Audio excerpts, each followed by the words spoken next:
Welcome to Thrashcast, episode 15. This week we are going to be discussing Sepultura's Beneath the Remains from 1989, and Jimmy's got it right there. Perfect.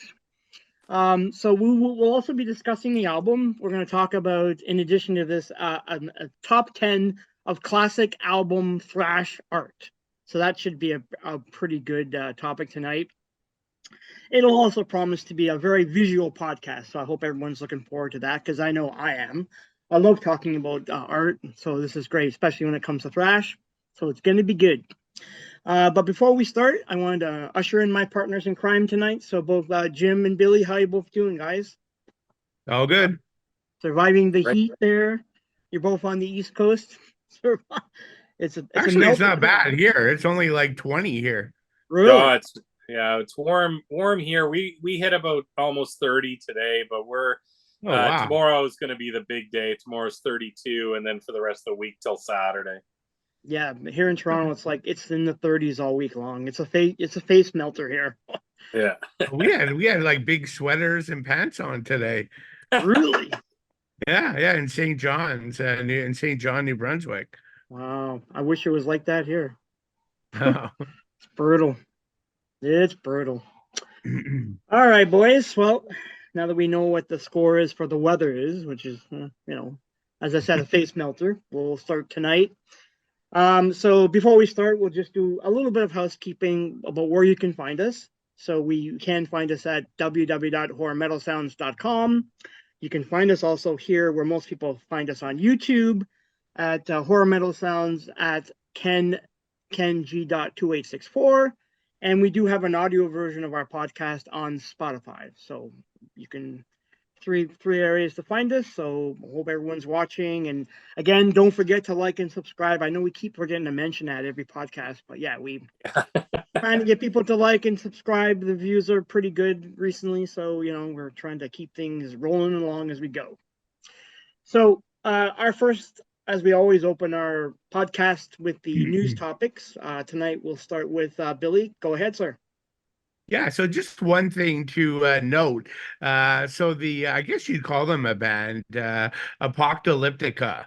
So they're basically a group of like classically trained musicians from Finland. So essentially, like formal members of the band are like 3 cello players and a drummer. And so they kind of really broke big doing their like tribute to Metallica back in 1996. So really like, the music's classical in style, right? Because it's cellos, but it's still like super heavy and aggressive, but very refined as well. But it's cool. But yeah, so the band announced they're going back to that formula. They've released many albums since then, both filled with covers and their own written songs. But they're going back to do Metallica Volume 2. And so the single is really cool. It's the song One. And it's extra cool because like James Hetfield is doing his vocals on the song One, but he's doing it like as a spoken word. So like you hear the haunting cello music, but then you got James talking over it. So that's really cool. And then you have Rob on bass as well. Joining in, so that's really good. And then some of the classic songs they're tackling are the Four Horsemen. Obviously, I mentioned one, The Call of Cthulhu, Blacken, which we've all liked on our previous Metallica podcast, Ride the Lightning. Then they got, those are probably the highlights, and those more than offset the poor decision to include Saint Anger. But I'll leave it there. But I've had a chance to listen to a bit of it. It's really cool, and I mean, I guess it's not for everybody, right? Like it's classical artists playing heavy metal, but it's pretty damn cool. Like I have no problem listening to it, and I greatly enjoy that music. So I encourage people to check it out and at least give it a try, right? You just might like something new. Cool. Awesome. Wow. That's it. Yeah. That's it? No, anything you're spinning recently as well, Billy? Or no, just been sort of traveling the last 2 weeks, so I haven't listened to much music. Cool. All right, cool. All right, Jim, how about yourself? Oh man, spinning. Well, I've been getting deliveries after deliveries. I got Billy's mail coming here. No, I'm just kidding. You redirected it. I wish I did. My God, I can imagine what he's going home to, a pile of stuff. This is going to take him 3 weeks to dig through. That's exciting. There's a few things. Yeah. So I've been spinning this week the Power Trip live album, live in Seattle, 05/28/2018. And I got to admit, Billy and Ken, you both told me when we did our Power Trip podcast there many moons ago to pick this up, and I got it yesterday, and I've been spinning it nonstop. I mean, what an amazing album. The Power has jumped into my top 5 live albums, like live heavy metal albums of all time, and I only just got it yesterday. Now I listened to it, I've streamed it prior, but just hearing it on the CD quality, I find is so good on my system, and it's just the pure energy of this album is just phenomenal. And as Billy had said before, and I think he showed us on his vinyl copy, there's just so many cool photos inside. Yeah.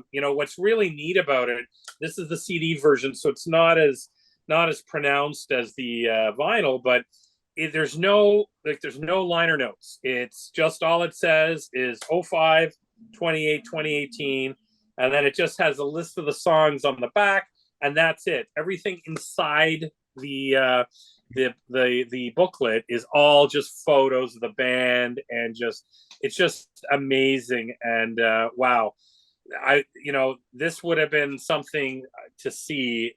Definitely. I mean, it blows my mind, and the production on the album is phenomenal. So I gotta call that out. I mean, it feels like you're right there watching it. So anybody who wants a really good thrash live album, definitely pick that up. It's a must. Yeah. Cool. And it's a perfect tribute to Riley, right? Like, it's sad that he passed, but if you have to capture something, right, it's like lightning in a bottle. It's the perfect show. Like, it's so good. And I think it's, when they do, it's really neat, because we talked about Power Trip, having a new singer coming aboard, and I was like, oh yeah, I want it. But after, I got to admit, after listening to the live, this has got, there's quite a bit of, there's quite a bit of big shoes to fill here if they do decide they want to go full-fledged forward. So, and listening to this album, I mean, I saw some clips on YouTube and that on my phone, but, listening to it from start to finish, it's mind-blowing. Cool. All right. Well, I don't have any news items, unfortunately, and I've been spinning nothing new. It's just been stuff getting ready for the Sepultura podcast. So I started listening to a little bit of the Derek Green era again, just to familiarize myself with that, because it's going to tie into my first question I wanted to ask you both about the band. And so we'll just basically move right into the question. And it's kind of an easy one. I just wanted to get your thoughts, or just simple thoughts about what you think of the Derek Green era. So this is post Max, post Igor, and what you think the contribution has been. The albums are kind of mixed, I guess. Some are good, some are bad, but we'll hear what you guys have to say. And Jim, why don't you start us off on this one?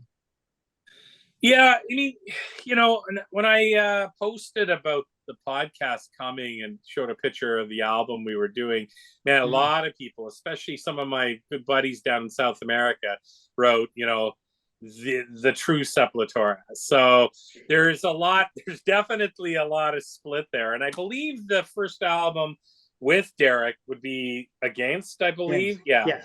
I mean, I have all their albums. I have the greatest hits. I support them. Obviously, the glory days of the older stuff is just where my heart is with it. I mean, this album and Arise and a Chaos AD and even Roots. I mean, these were and going even back to Schizophrenia, and it's just, I mean, these are phenomenal albums. And I mean, we talked about lightning in a bottle to some degree, without that Billy had just said, and these albums had that. I mean, I think, and I have nothing against the newer stuff. It's just I just really don't go to it as much. Like I pulled out all my Sepultura CDs, and I can't, like, maybe in the past year I've maybe played against, just as an example, maybe once or twice. I really don't stream a lot of it and get into it as much as I do the older stuff. So for me, it's just, I'm obviously favor the Cavalera, I guess the era. But, and then you get, and I know what your other question is going to be, so I'll leave it at that with what's up and coming. So anyways. Okay. All right, no problems. Yeah. Okay, and Billy, what about you?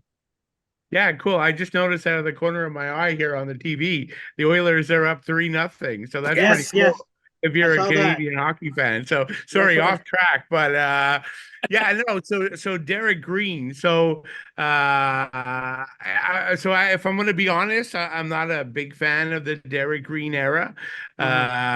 There is one album though I really did like, and oddly enough, it was the last one, right? Quadra from Quadra, 2020. I personally think it's the best Derek Green era album they ever did, and it kind of pays tribute to some of the older style, right? So at least half those songs are like old Sepultura style. So that was pretty cool. Like I gotta say, I've definitely saw Sepultura with Derek Green probably 4, 5, 6 times more live than I did with Mac. So I'm very familiar with the live show. I actually don't mind Derek live. He's actually lots of charisma on stage. He's like a big imposing figure, like a muscular guy. His intensity is like probably more than Max, like from a physical presence, and he's jumping up and down and running around. And so I do enjoy Sepultura live way more than I do on album with Derek. And I still go see them every chance. Saw them like last year again. But there's a serious issue, and I think this has come up before, right? And it's a sore spot for me. The fact that the current version of the band rarely plays the old material, right? Like last time I saw them, we got one song from Arise, nothing from Beneath or anything before that. I mean, again, for me, that's just unacceptable, right? Like, shame on, like, I mean, Derek wasn't there, so you can't blame him. Like, I don't know, I'll go after Andreas, right? Like, he's the guitar player on all that old material. He should stand up and let's play this. Right? I mean, there is no Sepultura without Beneath the Remains and Arise. I know Roots and is probably their true breakthrough album, but there never would have been a Roots. They'd still be doing albums in Brazil that with terrible production, and if they didn't get to Beneath and Arise. So yeah, I mean, obviously you could tell that's a sore spot with me, but so I'd say the albums are not my favorite, but I did enjoy the last. Enjoy the live show with Derek, and I'm really curious the farewell tour, right? Like, this is it. So like, are we finally going to get a set list filled with like the classic songs that must be played if you're going to retire the name Sepultura? So we'll see, right? That's coming up in a few months. You said, Billy, that I think on the last podcast when I talked about the tour, the end of the road kind of tour that's coming in North America, you said the only older song they sung was Roots because they kind of have to. Or not. Well, I was talking about when I saw them about a year ago. It was just before they announced the end of the road tour. Yeah. So they actually played like I think it was Arise, if I remember. Okay. So that was it, but nothing before the Arise album. Wow. Yeah. This is stupid. Yeah. And only one song from Arise. You could argue there should have been at least 2 or 3. Oh yeah, that's like a great album. Embryonic Cells? Yeah, that's a great song. Yeah, absolutely. They should have played that song. And it's like that even the last 2 or 3 times I saw them, just completely ignoring the old material. I hate it when bands do that. Yeah. Well, it's like a slap to Igor and Max, if you honestly. Yeah. Like, come on. And the old school fans, like the 3 of us. Right? Forget about Max, right? Like, let's be selfish and talk about ourselves, right? Well, it's an insult. You know what's funny? In 2016, Decibel Magazine, they do their Hall of Fame where they do the interview where they'll only do an interview and put the band in Hall of Fame if they can interview all the members for that particular album. So they did interview them all, which is funny in 2016. So you kind of figure, maybe they actually buried the hatchet, but doesn't seem like it. Seems like it's a continual like stab to the back for some reason, which I don't understand why. Because Max never ever talks about Sepultura. Like he's too busy with Soulfly, Cavalier Experience. Like he's also doing another band, was Kill or Die, I think, or something like that. Like he's got 3 or 4 projects on the side. Yeah. So the But guy he still doesn't leave Sepultura totally, right? Because you know your next question is going to be recording it, right? Yeah, like he knows what his bread and butter is. Oh yeah, absolutely he does. And why would he not? He's an integral part of that band, you know. So I mean, it makes I agree. Sense. Although that last Soulfly album, Totem, I think was a year or 2 ago, that made my top 10 albums of that year. Yeah, that's a good album. That was a wicked album. Yeah, I love Soulfly. Soulfly's a great band. Yeah, I mean, it's too bad Mark Rizzo left, but I mean, like when he was there, wow, what a great guitar player he was. But oh well, what can you do? But like as for me, for Derek Green, I'm on Billy's side of things. Like he's all right. Like he's serviceable. You know, it's fine. He doesn't. It's all right. Some of the music's been varied over the years. Like I agree. Quadra was really good. It may be the best thing they've done in years. Although I didn't have a problem with like Machine Messiah, Kairos. I liked Alix a lot because I thought that was a bit bold to go back and do a concept album based on Stanley Kubrick's Clockwork Orange. So I thought that was kind of it was a cool album. I didn't mind Roarback. I mean, I don't listen to it very much. I don't listen to Against all that often. Yeah. I liked Nation. For some reason, when I got Nation, I didn't actually mind that. I thought it was pretty decent. But on the whole, it's average. I think Max, ever since leaving Sepultura, has way too many highs. You know, I mean, Soulfly has been a pretty good project. And then the Cavalier Experience has been even better. They've been on a tear. So this is going to lead into the next question, of course, and about the Cavaliers. And so let's just talk briefly about what they're doing now. And of course, they're going back and like re-recording old Sepultura albums. So Billy, let's start with you this time. And what do you think?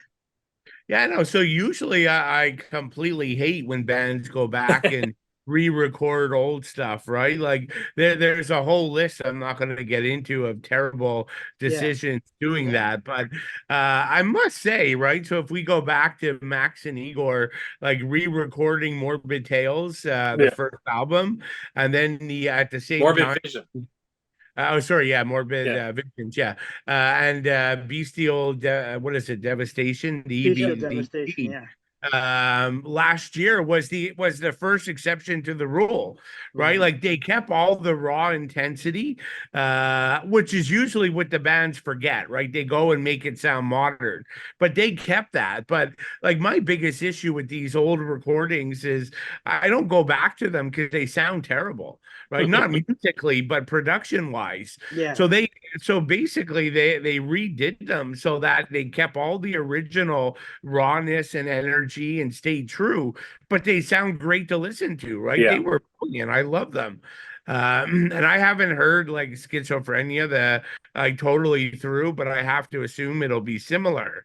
But that has to be it though, right? Like if we then get a Beneath the Remains, then it's gone too far. Right, like The Remains is like Scott Burns has helped them record it.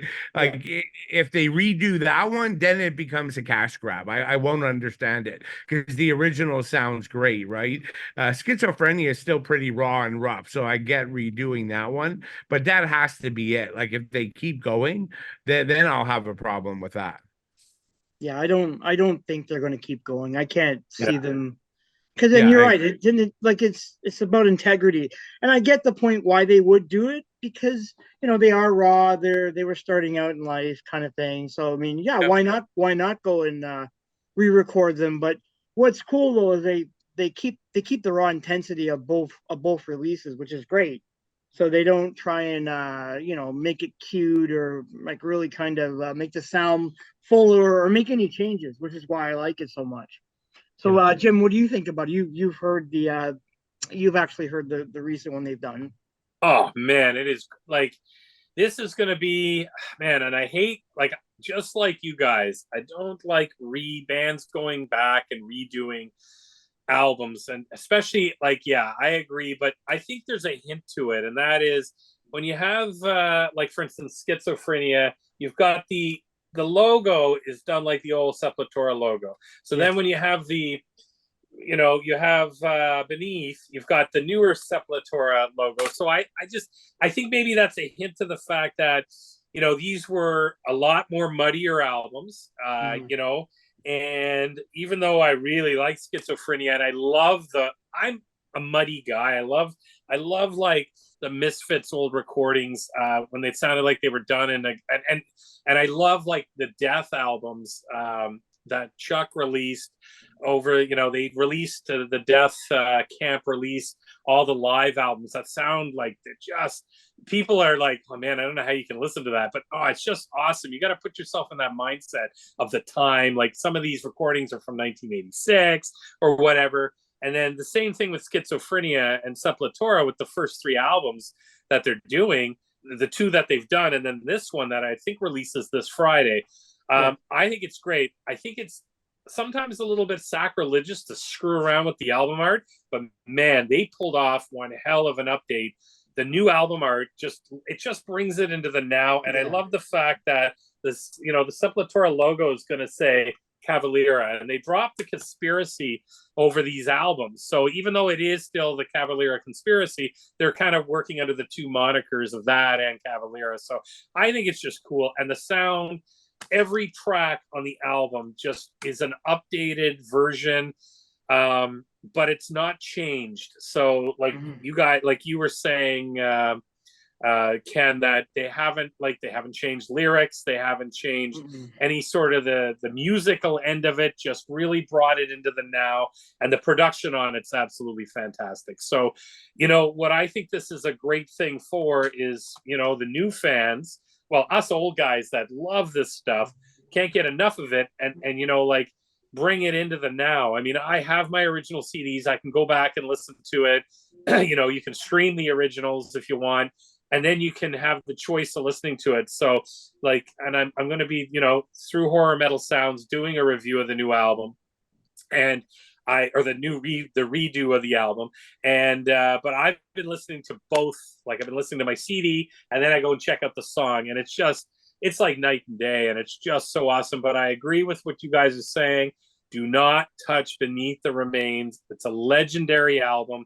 Schizophrenia, they were still growing, they were still learning, and but Beneath does not need to be touched. And I probably, I don't know, man. I'd be disappointed, like you guys, if they decided they wanted to redo that, and if they wanted to go through and do all the Cavalier albums, era albums like Chaos and Arise, and even Roots. I mean, like, no. Those albums are modern sounding albums, and they stand up to today. I mean, Beneath sounds like it could have been released last week. I mean, it just still has that good sound. And I mean, there's been, like, these are I have a remastered version. So it's been cleaned up a little bit, but still the original version it sounds like it was released recently. So I agree with you guys, but I can't wait. And I don't like it when they screw, because I love the Schizophrenia artwork. I love the original artwork. It's really cool, but the new artwork I fell in love with it. I'm like, oh no, this is going to be awesome. And you know what? Some young person out there is gonna check this out, probably stream it, and is gonna be like, what the hell is this? And then they're gonna check out, hopefully they'll go check out Beneath the Remains, Arise, and just go from there. I mean, it's just, this is what it's all about. And but I do agree with Billy. Max and Igor, they know where their bread is buttered. Everybody's waiting for this, and everybody's excited, and they did such a good job on the first two that it doesn't come off cheesy, and I think it's just really, really what the fans want. Well, you know what though? Like, there's no need to go back and redo old albums because when you think about it, Roots, they Yeah. did Roots, and then he does Soulfly, which is pretty much an extension of Roots. What was going on in Roots was pretty much continued in the Soulfly project. So there's no need to come back to Yeah. even touch these.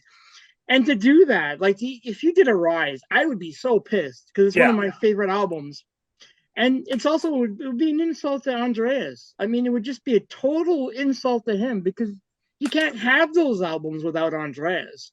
I mean, Igor's a great drummer, Max is a great vocalist and a great player himself, but Andreas is very integral to the early history of the band, especially when they were starting out. So I think it would be an insult. It would be a total insult to even entertain the idea of like doing those two albums. And I wasn't even that keen. Like, I like Roots a lot, but it's Yeah. not a go-to album for me because I thought it was a little too commercial, if you can have commercial Sepultura. I just thought, okay, after Chaos, like they just kind of changed a bit. I consider it their Black album, but it's I mean, it kicks the ass out of the Black album. I say this every time, but it's just, I find that's what I think. It's still a great album. I just I find it's a little too mainstream thrash for what they were putting out up until then. So yeah, I'm with you, that's a Jim. fair point. Yeah, I'm with you, Jim, 100%. Yeah, that's a fair point. But I mean, I like Soulfly because I like what he did. Oh, me too. The template was interesting. They set it up in Roots, but when he went to Soulfly, it was like, oh, this is pretty good. It's got like an alternative metal vibe to it. It's got a lot of groove, total groove metal, some thrash. But I like the fact that when Soulfly started, it was groove, and then eventually it went back to thrash. So it's funny how they came around to did the groove metal, and then later Soulfly albums like the Dark Ages, which I think is an absolutely killer album, is fantastic. They went thrash, and then Cavalier Conspiracy started, and they went kind of more on the thrash side. So I like how it's gone full circle for those guys. And in my mind, Totem, the newest Soulfly album, could have been a Sepultura album. Yeah, it's better than a lot of the newer stuff that Sepultura is putting out. Yeah, I would agree. But I've heard Schizophrenia as well. It's really good. I like it a lot. I've been spinning it all weekend long, and it's great. I'm impressed. I'm absolutely impressed with the fact that how they honor the sound and they don't change it, and it's just great. I give Max full props for doing that. But it's awesome. All right, so now that we've sort of had a little bit of discussion about what the Cavaliers are doing, let's dive into the album. First, we'll just give you a little bit of introduction to Sepultura. So they did start in 1984, formed in São Paulo, Brazil. The name means grave, so it's derived from Portuguese language. Originally, they wanted to call the band Shock Troops, but then, like Testament, they found out that name was taken, so they ended up going with Sepultura, which, again, Shock Troops is okay, but I prefer Sepultura. It sounds better. Now, the band was originally formed by the Cavalier brothers, so that's Max and Igor. They had an original vocalist, Wagner. I think he went by the nickname Antichrist. So in the beginning, eventually, though, that didn't last long, and then they were joined by Andreas Kisser on guitar and then Paulo Jr. on bass. So they formed Sepultura. Max eventually left the band, though, in 1996 and started Soulfly. Igor left in 2006, and he joined Max in starting up Cavalier Conspiracy. But so tonight we're discussing album number 3, and that is the breakout album, really, when you think about it. So Beneath the Remains. This album is a lot tighter. It retains that raw sound that we all kind of like. It's considered by a lot of people to be like a top death thrash release, so that's fantastic. It was released on April 7th, 1989 on Roadrunner Records. And Max had stated that they did find their style on this album, which is absolutely true. We mentioned Scott Burns earlier, so Scott was hired to produce it. And actually, Scott did this for a very, very low fee because he was so curious about Brazil and going to Brazil, so he went to Brazil. He went to Rio de Janeiro and recorded the album with the band. So that's fantastic. Now I just want to talk briefly about the cover art, and this is interesting because I know we were talking about this before the podcast about Michael Whalen. Michael originally had a painting for the band. They wanted to use blood curdling tales of horror and the macabre. So they were going to use it. However, Roadrunner felt that it didn't really go with what they were trying to do for that album. So they basically suggested another Michael Whalen painting, Nightmare in Red, which is the cover that you see on Beneath the Remains, because they felt it was more compatible to what they were doing at the time.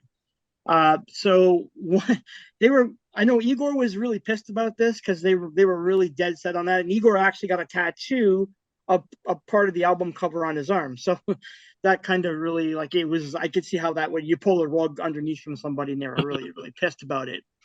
Eventually, though, Monty Connor, who was working for Roadrunner, gave the album that cover, the cover that they want for Blood Curdling Screams, to Obituary, which was used on Cause of Death.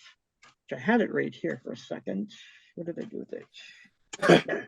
Cause of Death, which is a fantastic album cover. Yeah. So it's kind of funny, that little bit of a controversial there. And funny enough, with Obituary ties into this because John Tardy does do background vocals in one of the songs that we're going to talk about later on, which is kind of funny how that all works out. But Michael's an American artist. He's known for what they call imaginative realism style of art. He's been in the business for like 30 years. So he's worked as an illustrator. He's did sci-fi. He's did horror, fantasy covers. He's did over 350 books, which is great. And he's also worked like covers for Stephen King, H.P. Lovecraft, Burroughs, like the list goes on and on. So this is a pretty impressive resume. On the metal side, he's did Demolition Hammer's Epidemic of Violence. Of course, he did Beneath the Remains. He did Arise, and he did Chaos AD, and I think he did Roots as well. Was also his. He did Soulfly's Dark Ages, and he did Obituary's Cause of Death. So that's great. Oh, and I forgot he's also did Evil's Infected Nations, and I think the last Evil record he did as well. So man's a busy man. Very, very busy man. All right, so we got a little bit of a bio here. So now that we've done that, we'll dig right into the album Beneath the Remains, which is the title track. Yeah. I got a quick question. Do you guys think that maybe they will redo Beneath the Remains because maybe Max is still pissed about the album cover and wants to do something different? I mean, I don't know. That would be pretty kind of lame, I think, but I don't think so. I hope not. Like, that would be the wrong move. Yeah. I agree. I still think it would just be an insult to Andreas. I can't. Yeah. I just can't see that happening. I mean, they could, but. I mean, my other question is: do Max own the? They must own the rights to this to be able to do this. What, the earlier songs? Yeah. They must. I mean, it's pretty interesting. Well, from my understanding, most of the writing, lyrics wise, it's basically Max and Andreas, the two that pretty much write all the, and I'm assuming they write all the music. So I don't know. Maybe Andreas just doesn't give a shit, and I'm sure Sepultura doesn't play this anyway. So what would be? Who cares, right? Yeah. I don't know. And I think, I mean, this is like legal stuff, but I think when you re-record it and do it all fresh, right? And you're one of the main songwriters, I think somehow that sort of gets around the original rights. Right? Isn't there that famous thing where like one of the biggest pop stars, they didn't have the rights to any of their music anymore. So they went and re-recorded all the albums newly. And they were able to re-release all the material that way and get around the record label.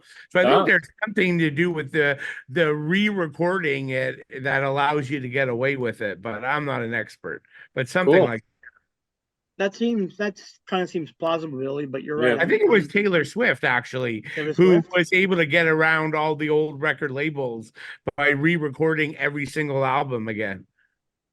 Well, that could be. That could be. I just think that I don't think Andreas cares. Like, if they're not playing that stuff live, why would he care? So, I don't know. But, yeah, it's an interesting point. All right, Cool. so we'll start Although with, not to keep going on this point, but after the Sepultura tour ends, Andreas is a free man, right? So who knows? I guess Yeah. he would join that back up with Max in some form or capacity. You never know. maybe. I mean, I haven't read much in the press that the two hate each other. They Yeah, never I don't really know. talk, so I don't think so. They never talk about, oh, I hate this guy, yeah, I hate him. Like, you don't hear that kind of thing. So I just got the impression that Max has moved on. That's bottom line. He's moved on. Although Yeah. maybe that might not be the case since they re-recorded some of the older stuff, but you know, I mean, it would be cool if they all came back for a reunion. At least, like, if Sepultura is indeed done, if they're pretty much finishing off their careers, why not bring back Igor and Max to play it? I mean, I don't know. As a That fan, would be I'd love it. I'd love it. Yeah. I'm sure you guys would love it too. Yeah. I guess Derek's been there so long. I mean, maybe I haven't done the math. He may have been in Sepultura longer than Max was at this point. So Yeah, it he might has. be hard to throw him out on the farewell tour, right? Like it Yeah, could be or insulting you to keep him. him, and Yeah. you keep him. I'm like, why can't Max play guitar and then Derek just sing? I mean, they could do that too. Yeah. Yeah, If anything's Max, possible. you Yeah. know, I mean, those early records, Max's voice is it's harsh. It's really harsh back then, and I don't know. I mean, they could. Hard to say, but Yeah. anyway. So let's start with Beneath the Remains. Jim, start us off with the first song. Oh man, I mean, what's there to say about this whole album? I mean, first and foremost, this album is like for anybody who's a drum enthusiast. I mean, Yeah. and Sepultura has always had that, but this album really showcases, Igor's ability. I mean, and this song, I mean, I'm talking about the album, but this song is amazing. I mean, it's got that kind of a little bit of a, if you call it a softer intro, but the fast drumming, and then it's a tight, heavy song. And 2 minutes in, I love the kind of the chug changes and the change up in the songs. The directional change ups are just phenomenal. And at like 250, the song just speeds up with heavy, harsher vocals, but still very clean. And that's why I really like Max. I mean, I love death metal, and you guys know this. I love clean. I love just the harsher vocals. But when you get a harsh mix of vocals that are totally clean, it's really, really special. And the kind of the gunplay at the end there, it's a bit of a kind of a sounds like a war kind of movie going off, is pretty cool. And at 306, that guitar solo is phenomenal. I mean, Andreas, this is just definite magic of thrash. And again, it pisses me off when these guys can't seem to just keep it going and keep it together. And and maybe during Roots there was some sort of signaling that things were changing a little bit, but this is one hell of an album. And anyways, then this song is just phenomenal. What a way to start it off. It's one of my favorites. Well, I think though what you're just saying about Roots, I think a lot of it had to do with the fact that Max's wife was the manager of the band, and Yeah, I know Andreas and Paulo, and I think even I'm not sure if Igor did, but they kind of objected to her, like true. getting her nose in there, and like almost like a Sharon Osbourne kind of thing, where she was like controlling Ozzy's life, but same situation here. I think that's why he left. Yoko Ono and Sharon. Yeah, that's great. I totally forgot about Yoko. Yeah, you could, because I think at one point they went to Max and said it's either you or her, and he basically took her and walked away. So I think that's pretty much how Soulfly started in the first place. But yeah, oh well. All right, so Billy, what do you think of this song? Yeah, this is a complete thrash monster, right? Like I love this one. But this is something that's really interesting, and I can't take credit for this. But like as you guys know, it starts with an acoustic intro Yeah. on the track, as many of the albums we've been talking about in the 80s have. But like there's this guy from the UK who has a YouTube channel.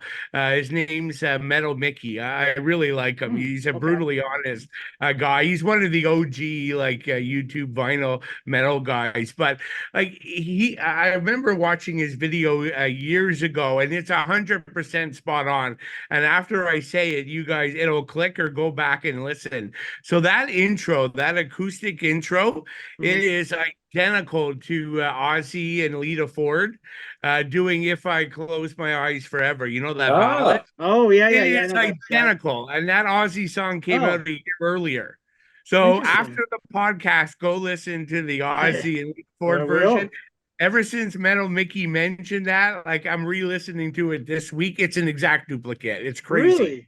So Wow. that's kind of interesting, but I mean, who cares? Neither there nor there. It's a couple like seconds, but yeah, I mean, just the Jim hit it. I mean the amazing riffs to kick off the song, the drumming, super aggressive. It just Yeah. sets the stage for everything that's gonna come. Max's vocals, I mean, Yeah. just filled with anger, aggression, and hatred, which align with much of the lyrics and the band's view of struggling in Brazil. So, he was just like, ready to go. And Scott Burns producing, recording these guys did a great job. The echo effect on the vocals, mhm. right? Max, right? Like who has won, who has died. Yeah, Like yeah, it's yeah. so That's good. great. And the chorus is memorable, and no doubt Max's accent is adding to the interest of his vocals, right? Mhm. That's kind of cool. But like one of the best things, and Jim hit it, like with this song and every song, was Sepultura's ability to do the sudden, unexpected like tempo changes, right? Like Yeah. the songs constantly shift gears. And if I think of all the best parts of all the songs, it's those shifting gear parts, right? Like it's Mhm. just such, I mean, the production is so much better than anything they did before this album, but so is the songwriting, right? It's just fantastic. Andreas is, his leads are amazing. Mhm. It's just a complete metal masterpiece, in my opinion. This song and this album, I mean, I'm re-listening to it this week, and I just cannot wipe the smile off my Yeah. face when I listen to this album. I mean, I'm giving away the future conversation, but this is like my second or third best album, favorite album of all time. It's just perfect. Yeah, yeah. There's no arguments there. Both you guys came up with some really, really good points. But going back to what Jim said, I want to mention that because Jim, you mentioned that ending where it's like you get Yeah. that squealing, ripping riff, and then it fades into the gunfire, and it's odd because the song is actually about the system. So they're talking about how maybe this is in Brazil. I don't know. The system has failed, and they're angry about it. That's pretty much the lyrical content of the song. So it's funny. So I don't know if they're equating if it's like a political statement with the gunfire. It's weird because they don't write war songs. They're not into that kind of Mhm. stuff. So I find it kind of funny that's. I'm not sure why it's there, but it's just something that I noticed because we talked about it like in Sodom and Creator. They're all about like the war and stuff like that. But yeah, these guys aren't noted for that. But I don't know if it's something to do with the political climate in Brazil. I don't know, but I think so.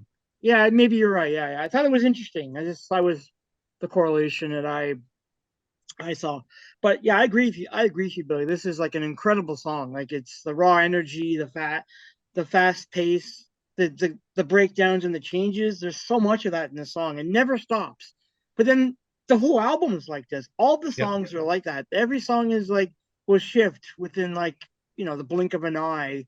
And I find a lot of it is due to like Igor is great on the drums. So like he Yeah. just pounds, he's relentlessly pounding on those drums, and it's incredible how they like the synergy between the guitar player and the bassist and the drummer. Like it's great.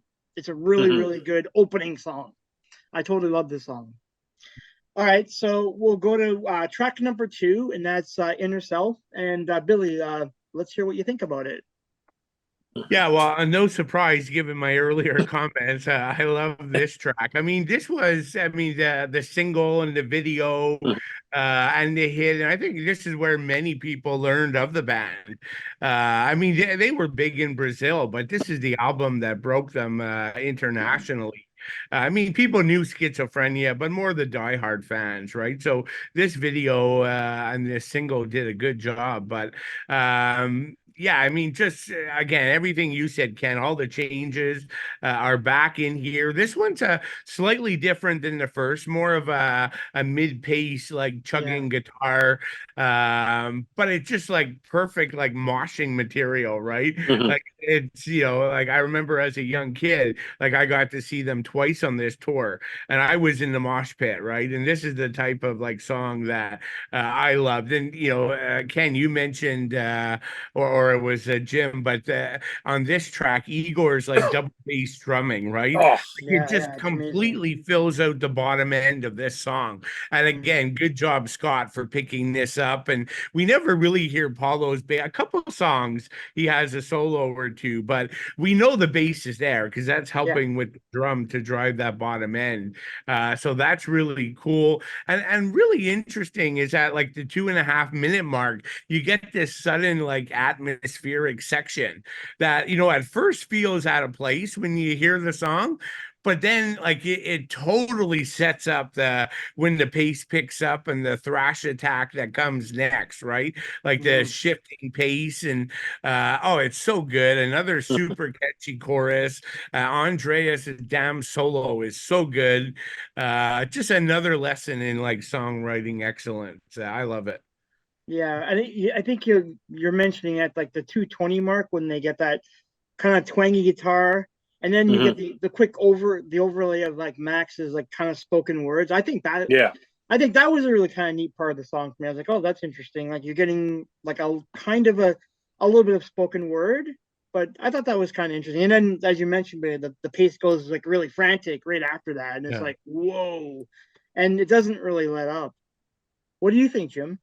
Yeah, 248, that just goes frantic. And I mean, that right after that spoken word and then that kind of high end guitar. But this drum, that double bass drum just thump, that it sounds like he like recreated like a drum machine gun. And it's reminiscent, you know, I would never compare him to like, you know, I don't like comparing the musicians, but this reminds me of the first time I would have heard the drum part from One. That was just the double bass that just ripped it apart. And this is just such a good, I mean, it's an amazing song. It's got that classic thrash sound. And yeah, and I think this is like anybody who's into any sort of music and they love the drums on this whole album just stand out. And yeah, and there's the wicked guitar riff at the start, and that solo is amazing. But I like the spoken word as well. And again, this changes up from song number 1. And yeah, and this would have been my intro into Sepultura back in the day, because this album's the first album I started with. And Inner Self was one of my first first introductions to them. Classic song. I would agree. Yeah, this is a great song. It's the first song I heard too was Inner Self. So yeah, this song is top notch. Like that chug at the beginning, holy wow. Yeah. I mean, it's not as super speedy, but yeah, it's very effective, and you get it. Like it's an earworm to some degree. But yeah, it's so great. It's so great. Okay, Jim. So since you're leading off here, go for the next track. Stronger Than Heat. Oh, another like double bass drum assault in this, and there's another track that's going to be coming up, number 7, that just rips it apart as well. You know, I mean, I like that sort of the high guitar sounds towards the end. It's got a wicked ending to it. You know, and that double bass sound from the drums. Yeah, and I agree with what you guys are saying. You know, we got to give, you know, the bass player some definite some definite kudos as well, because they're making that thick sound together and really bringing out the low end of this. But it's got a killer, kind of a killer slower groove for me. And Max's voice on this song absolutely shines as well. But the drums and the guitar mix intro is just wicked. It's another variation of the first two songs that are totally different in my mind. So the album just keeps getting better and deeper. And one of my favoriteest songs are coming up. But this is just, there's nothing skippable on this album, and this is just another killer track. Well, what I think is kind of cool with this one, though, is the lyrics are actually written by Kelly Schaefer from Atheist, which is kind of cool. And then there's background vocals from John Tardy from Obituary and Scott Latour from Incubus, which is kind of interesting that they brought in like some extra, just added spice. So I think lyrically this is like a really, really strong song for me, because they're talking about like inner conflict again, which seems to be a big thing. And I guess the idea of inner conflict must be kind of inherent in living in Brazil and kind of maybe growing up poor or in a country where it's not as teeming as, say, the United States. And then there's the lyrics are all about vengeance. Then they're talking about the fight against oppression. So I think it's a pretty cool song for me. And Billy, what do you think about it? Yeah, no, same another like brilliant track, right? Like, and so yeah. So Kelly Schaefer writes the lyrics. So I find that so odd, right? Because you hit it well, Ken. That this whole album, like you hear Max talk about it, right? The band felt repressed growing up in Brazil and poor, and like it's just funny that like Kelly writes the lyrics living in sunny Florida, and oddly enough, the lyrics perfectly fit with the rest of the album, right? It's as though Max could have wrote them. So I always thought that was a bit funny. Like, but yeah, I think Jim hit on this. So we get kind of two paces here, right? We go like mid pace to like a fast paced like thrash tempo. This is kind of cool because we actually get Andreas lead early up front. That's kind of cool. That main riff is like a total earworm. Like love that. Another great drum track. You also get Kelly on backing vocals here too. There's actually four people doing backing vocals, right? Kelly, John, and Scott and Francis from Incubus were doing backing vocals. So that's kind of cool. They're not a big backing vocal band, but it kind of works here. And the musical section, like 2:15 to 3:30, it constantly shifts pace, timing changes. It's what we talked about, why I love this song and this album, right? It's just so memorable. Andreas has one of his best like solos in the track, and I love the way the song ends, right? The big crunching guitars, but you actually get like a full bass solo by Paulo. It's one of the 2 or 3 times you actually hear him on the album very clearly. So another like bloody masterpiece as far as I'm concerned. Yeah, and also the chorus is really catchy. I like the chorus, like "Look at me," my feelings turn stronger than hate. I love when because he really emphasizes that last bit, stronger than hate. So yeah, it's really cool. A very strong song. The guitar noodling at the end was kind of interesting. I was like, oh, it's a little out of place, but it still works. I guess. Like I guess they were just maybe throwing everything at the wall and seeing what sticks. But maybe that's the thing about these earlier albums. You can be inventive and creative and just throw it all out there. So, but yeah, it's another strong song. I totally love this song. All right, so track number 4, Mass Hypnosis, one of my favorite songs on this album. What do you think, Jim? Oh yeah, the next 2 songs are just, would be my ones tied. I think this has kind of a cool, if Metallica and Slayer got together and made an intro, that's exactly what it sounds like to me. It sounds like it's totally set up like those 2 bands, and I find it's got a little bit of a punk vocal vibe to it for me, and the clearer vocals really stand out. This this is again another really strong vocal. You know, Max's vocals on this are just second to none.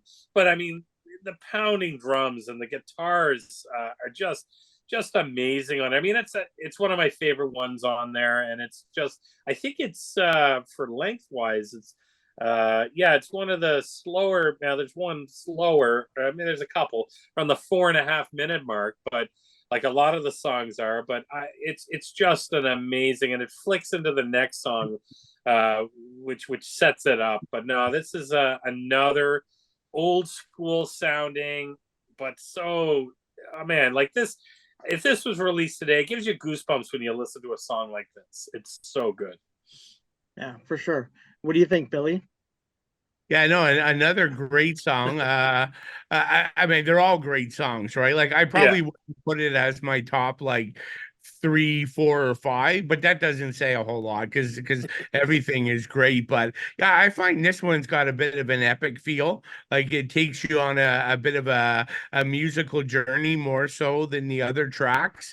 I mean, it's it starts out like it's like a crushing like thrash track, these nice chunky riffs.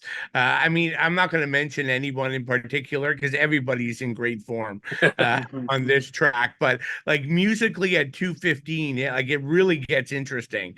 We get the pace just starts to change constantly musically, and it leads into this melodic section into the track, which is really cool. But then all hell breaks loose right after that melodic section. So that's kind of where, like, for me, it takes you on a bit of a journey and a little bit more epic. And so yeah, again, just I mean, all the songs sound like they belong on this album, but they all have like these little unique features that make them interesting. And this one kind of does a good job to separate itself to some degree. Yeah. I noted like from the 208 to 240 mark, that's where I like that little bridge there sound. It's like it's good thrash, and it's just all over the map for me. Yeah. So I like that. There's some good double bass drumming on this track too, which I found. Yeah. And Igor is just he's just relentless, like pretty much through the whole song. And again, like lyrically, I guess this is a thing for the band. Like at the time, like they're critiquing blind obedience, and they're angry at people who I guess fall prey easily to others, which could be anything from like government to people, who knows. So interesting. It's a refreshing change for me because a lot of thrash bands that we've been talking about, they stick to the well-worn formula of like fantasy lyrics or war or evil or just like horror or stuff like that. So it's kind of cool that Sepultura don't come from that perspective, and this from a third world country, so I guess maybe to some degree it's just different perspective. But Mass Hypnosis is a great song. It's a fantastic song. So let's go to track number 5, Sarcastic Existence. And Billy, what do you think of this song? Yeah, so another really good one with a very unique feature. So I'm curious to see if I'm the only one who thinks this, but yeah, so it opens with another like monster riff, and we get some sudden time changes like right off the start. A somewhat melodic section kicks in here. I find Max is like, extra angry on this track. He's like delivering it in an urgent manner, his vocal lines, and that's really cool. Some good like moshing groove riffs to mix up the pacing. But do you guys, I mean, to me, this is so obvious in my mind, but at 2 minutes, and at 2 minutes and 50 seconds, it totally sounds like Voivod. Those are completely like Voivod riffs. I can see it. Like, I don't know if it's on purpose, like, because nowhere else on the album does it sound like that. I almost think it's like paying tribute to Voivod in some way. Maybe they were like, an influence on them. I have no idea, but like, it's total Voivod to me.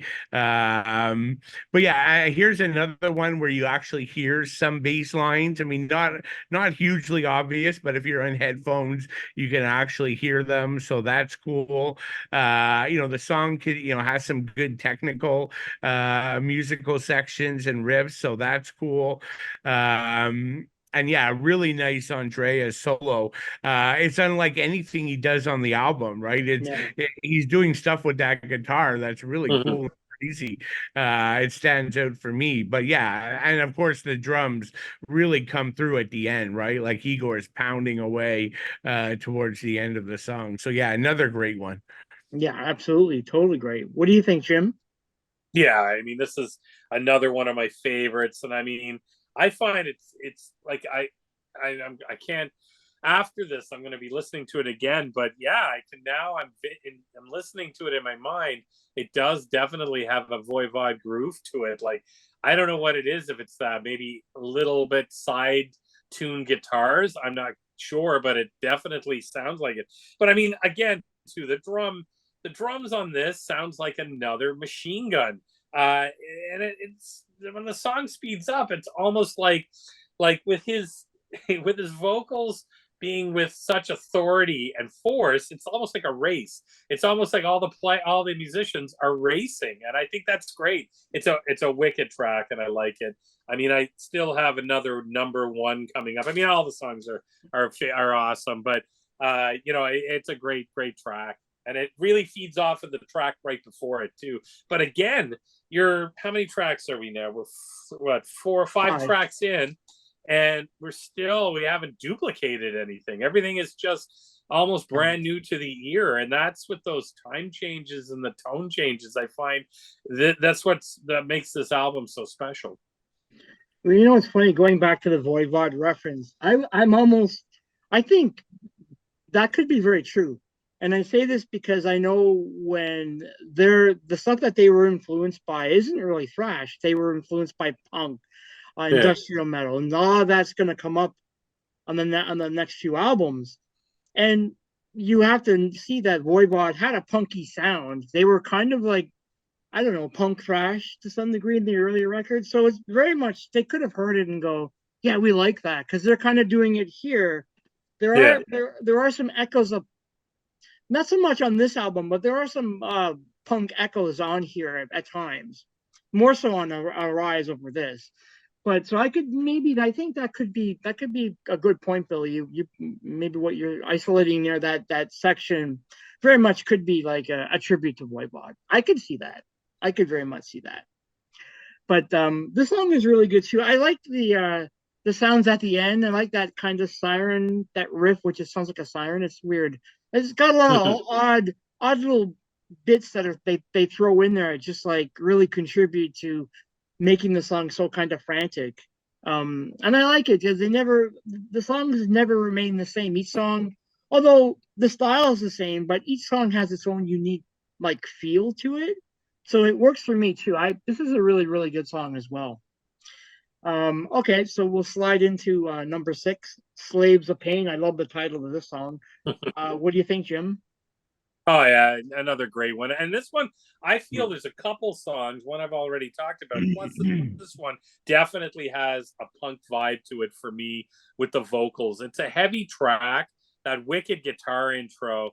I mean, this is another classic thrash sounding song and the massive riffs.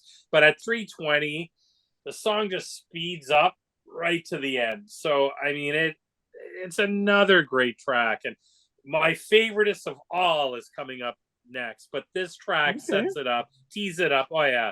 But this is a great song. I love it. I like it. Okay, cool. What do you think, Billy? Yeah, I mean another strong one. I mean, yeah, surprise, another killer riff to open the track. So good. This one's really relentless. It's intense. It's a fast one. It has a great chorus. The vocals have this really cool effect. where they kind of, I don't know how to, it's hard to like you guys will probably know what I mean, but it's somehow like it fades into the music, Right. right? Yeah, Like yeah, it yeah. slowly comes in, like in this like fade in or whatever you want to call that. But I find that really effective. Like that's really cool. It's simple, but it works really well. Andreas again is off the charts, but for me, the riffs that are being played at 2 minutes and 40 seconds are some of the most moshing riffs on the album. It's so cool. Yeah, I mean, just the musicianship's great across the board Mhm. on one. Another great. The band's just super tight on this track. Oh yeah, absolutely.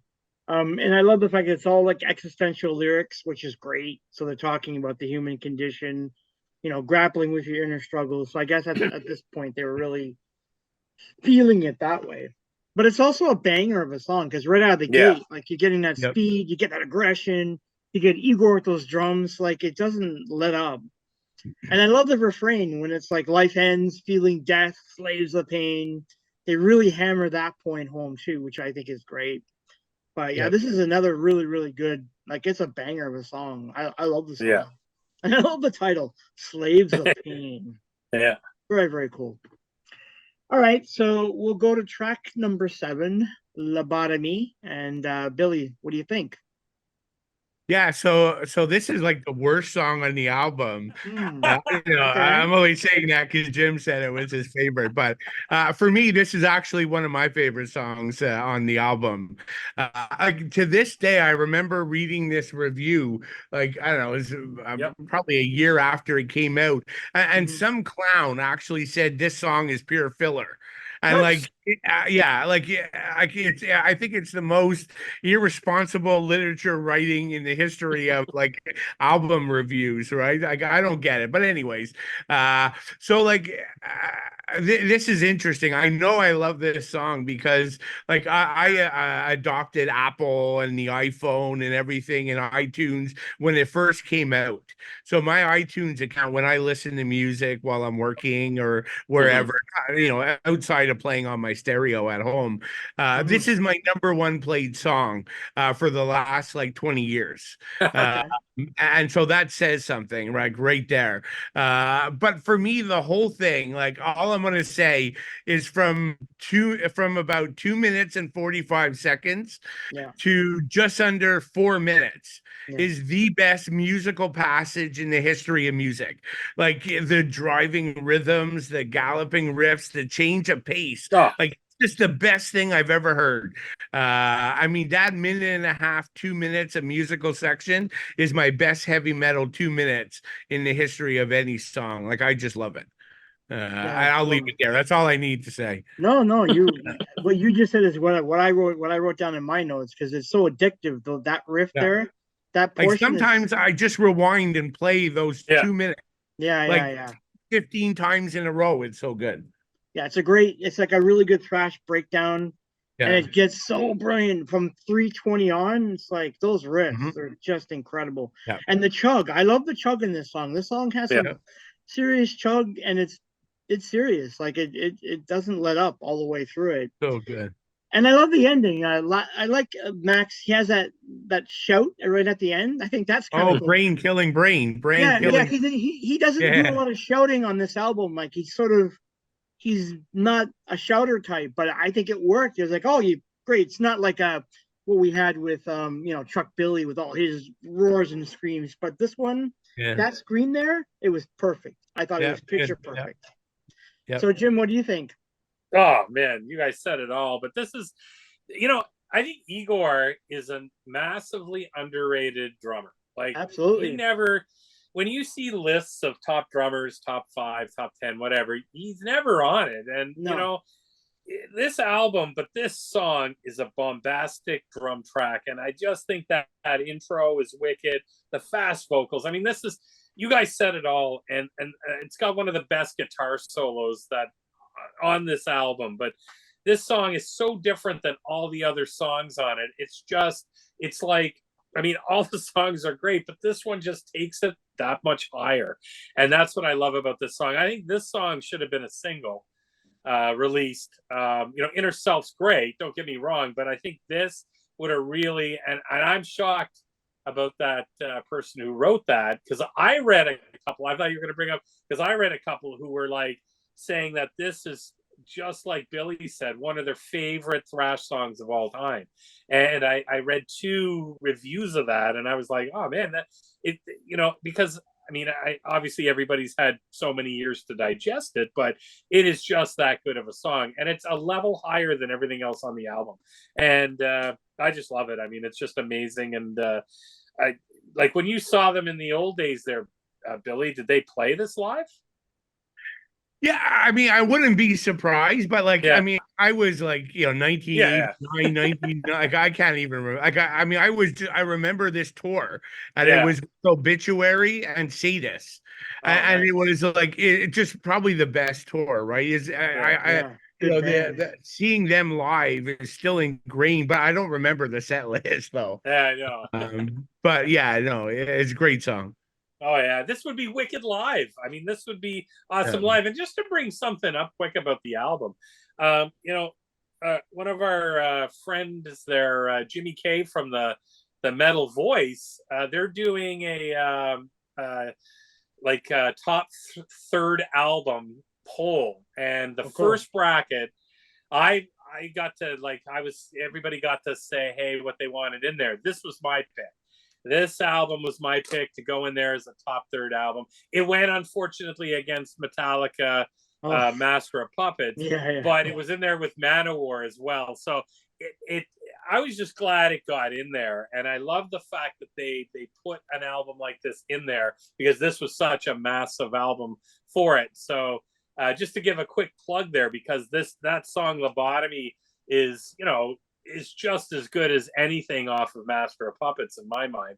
But I mean, Master of Puppets gonna beat everything as a third album. I mean, it's that great of an album and a lot of mainstream fans love it more so.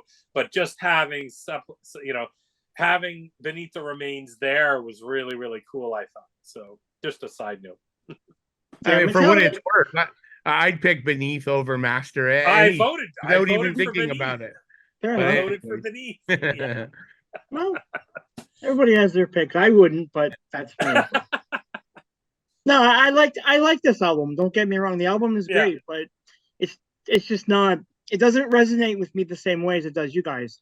I mean, I like it. I think it's a great thrash album. There's no question that, as you said, Jim, for a number 3 album, this is.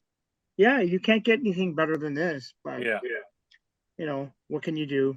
And when they do their top 4 albums, because they seem to be going like they did a poll for debut, second album, third, they'll probably do one for fourth. Obviously, I'm going to petition to have, a Rise there. So absolutely, you should. There, I'll take Justice over a Rise in a second. Yeah, Rise is a damn good album. You can't get anything better than that. But all right. Sorry, guys. That's okay, man. No worries. Like we're always like, I think at the end of the day, we all have different opinions, right? I mean, you guys like this album. I think this album's good, but it's not my favorite. So it's just the way it is. Everyone has an album that resonates with them that I might like. You won't like. It's just the way it is. Yep. All right. So number 8, we'll do Hungry Riff. Jim, go ahead with this song. Yeah, this is a great song. I mean, we're heading towards the end of the album here. There's another absolute banger. This is a great song. I mean, it's got a heavy groove. It's super fast again. I wrote down that this song is another drummer's wet dream. So, I mean, and again, I just feel like I need to really promote the hell out of Igor, because he's it's such a great sound. And yes, and I know, and I get it that it's, you've got Paula there with the bass as well. So it's kind of a combination, but it's just so cool. And it's got a wicked kind of an interesting drum pattern in the middle of it. And just this song, I find really showcases the talented musicianship of the players, because, the musicians they're just, it's so good. And the time changes, that drum pattern. And I love the fact towards the end of the song, it kind of goes fast, slow, fast, fast, slow, fast. So it's really, really kind of neat. And again, nothing's been duplicated thus far on this album. So another absolute killer track. Yeah, I think so too. Like that riff and chug combo at the start is fantastic. It's great. But yeah, you can't go wrong with this song. And Igor is such an amazing drummer, and I don't think he gets enough love from the community, from the metal community, I think. But yeah, what do you think, Billy? Yeah, no, another good one. I mean, for me, again, this is all about the riffs, the time changes. I mean, there's some good technical structure to the music, like that. But as Jim said, this is probably one of the biggest like sounding drum tracks on the whole album, right? Yeah. Like the double bass is like killer on this thing. And for me, this track, I always find it has a bit of a slight death metal feel. Like at times it kind of sounds a little more evil, and I don't know, that always kind of came through for me. And Andreas probably has his most aggressive solo on this track relative to everything else. So yeah, just a good like fast track, and some great time changes in this one too. I was always curious about this song because the album is co-written lyrically wise by Max and Andreas. But this song in particular, like you're talking about like human greed and how complex our desires are. So I was wondering who is I think I know the answer, but I feel like Max is the more politically motivated musician out of the bunch. So a lot of the lyrics when they're about like politics, I think it's his doing. I could be wrong, but that's just something I was thinking about in the back of my head. But yeah, this is a great song. You can't go wrong with it. All right, so we have one more song to close out the album, and that is Primitive Future. What do you think, Billy? Yeah, so a great way to close the album. I mean, this one rips out of the gate like 110% intensity, right? This is the shortest song.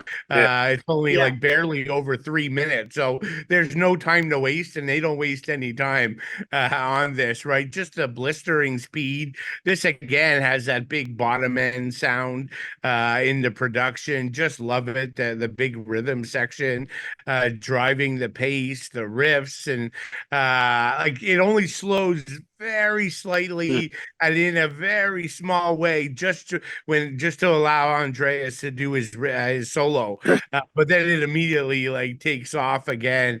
So yeah, I mean, like I think I read this was the last track they actually wrote, and I don't know if it was like they were just really trying to get to that right album length and they were told they needed one more, but it doesn't feel rushed or anything like that. It feels like a great track and perfectly fits in with everything else. It's a good way to end the album.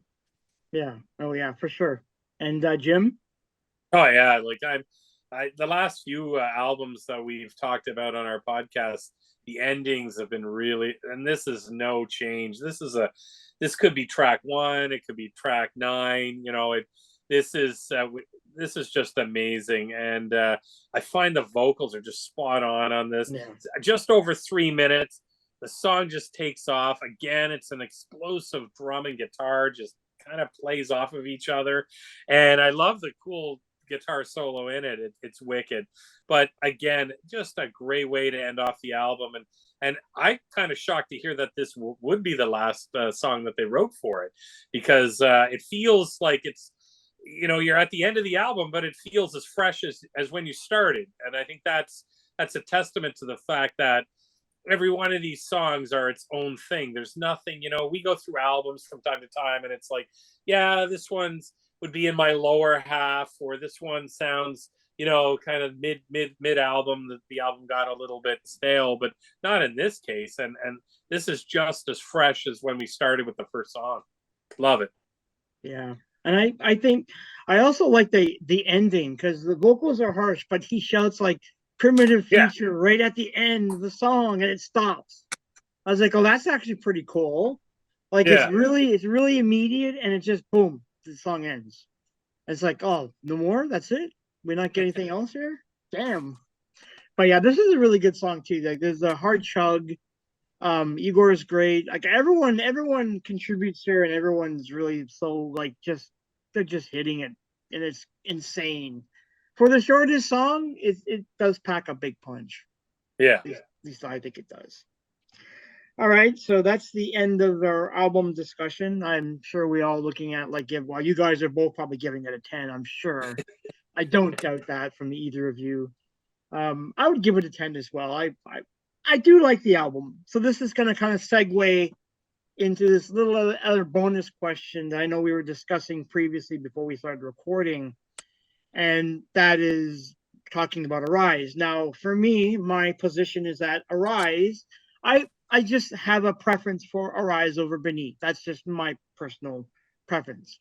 So we're going to discuss here just quickly which is better. I mean, I don't know. Man, they're both great albums. I'm not going to say they're not. So I'll state my case first, and then I'll let you guys chat about it because we pretty much just discussed the album itself. But I like Arise because I think the album cover is actually a lot better. I prefer this album cover over the other cover. Kisser has some great solos on Arise, which is great. I actually like Max's vocals on Arise. I think they're a lot more pronounced. He gets into the more hardcore shout vocals, which sort of I guess like differ from more the death. Yeah, you got it. Jim's got it right there. The death style vocals from the last album. The one thing I like about this album, and this is why I was saying how I like later Celtic Frost over you guys, because I like the experimentation. So they do it here. So you're getting industrial punk. You're getting like industrial punk. Latin percussion for the first time gets introduced. I also know that some of their industrial influences, like, and are because I was really into industrial music in the '90s. So they like Ministry. They like Nine Inch Nails. They like the band. I'm gonna butcher this, and I love this band. It's a German band. It's on Einstrusenden Nubaten. Great band. I love this. They're a great industrial German band. I love that band. They were highly influenced by this band. So some of this starts to seep in on the album, and I like that for my ears. I prefer it. And then Igor starts with the tribal drumming on Altered State, which I think is fantastic. This album also is their longest for a touring cycle as well. They did break the mainstream on this album, and it's got Scott Burns on it for production. In 1993, it sold over 1 million copies globally, which is pretty big. And this album actually was the first album of theirs to enter the Billboard charts. So I just prefer it more so. Embryonic Cells is such a great Dead Embryonic Cells. What a great song. I totally love that song. That song is killer. I even like Arise. I think that's a great song. So it's just my preference, but I said my piece. So what do you guys think? How about you, Billy? Yeah, so I mean, I'm not going to sit here and say Arise is a crappy album because it's not. But I mean, yeah, like many of the things you mentioned, Ken, like the industrial and the like, I couldn't care less about that. I kind of that drops it off for me. I mean, but again, it's still a good album. I own it. I listen to it. Like, I'm not going to say it's a bad album, but like, there's no doubt for me. Like, and again, this is all what we personally like, but I prefer Beneath the Remains. There's a big nostalgia factor. This is where I discovered them. This is where I saw them for the first time live. So that's a factor. I mean, and I know, Ken, you mentioned, I think you discovered them here, but a lot of people I meet who likes Arise, many of them say they discovered them at Arise, and so maybe not in your scenario, Ken, but I think a lot of people like where you discovered them, like Arise or Beneath it, is a factor, like, because there's nostalgia with it. But for me, like I think Beneath is slightly more aggressive and raw. I mean, the band were still trying to prove themselves, right? Like, by the time they did Arise, they were already on the map. I mean, I remember like reading about Max saying like, getting this contract and the ability to do Beneath, like they just felt restrained for years in Brazil. They were only able to do 5 or 6 shows a year at the most in Brazil. I mean, they were desperate to show their chops to the world.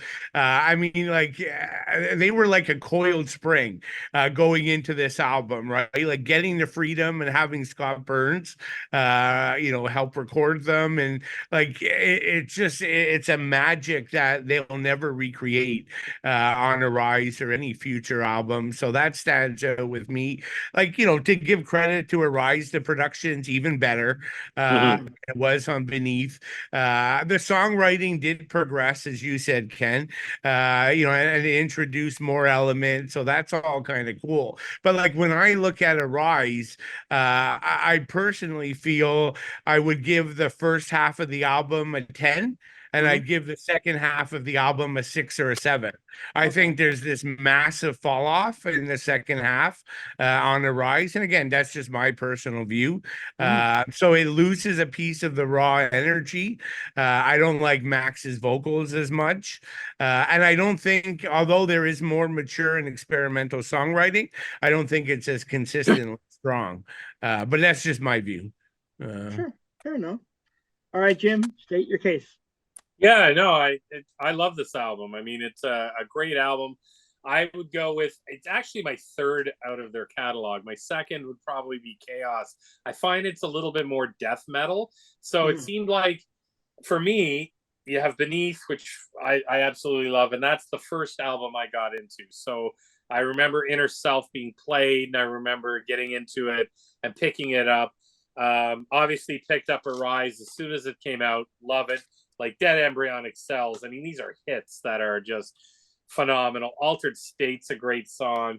The whole album's pretty strong for me, but I liked Chaos AD I don't know, I don't think it was as popular, obviously, as Arise and Beneath. I get the feeling, and then I found maybe their popularity waned a little bit during this one, because they did have a little bit more of a death metal vibe to it, that I thought, and I liked that a little bit more. And then when they came out with Roots right afterwards, it kind of went a little bit not poppy by any means, but it seemed a little bit more just more friendlier than what we were used to. So probably a bit of a bounce back to the fact that I don't think Chaos was maybe as popular as the Rise and Beneath. So I think probably that's why they maybe bounced into it. And you made up a good point, or you made a good point about the fact that Cavalera Soulfly afterwards kind of followed in that vein. But no, I like the album. I love I mean, we're going to talk about our top 10 artwork, and I'm going to give it away. This is one of the ones on it. I mean, the artwork is phenomenal. Way better than Beneath the Remains. I can't imagine, had they gone with the Obituary cover, I mean, that would have been just such a kick-ass cover for that album. But, it is what it is. But the music on it, yeah, I just go fully on Beneath the Remains. I think it's a total masterpiece. But again, Arise is no slouch. It's a great album. Yeah, I agree.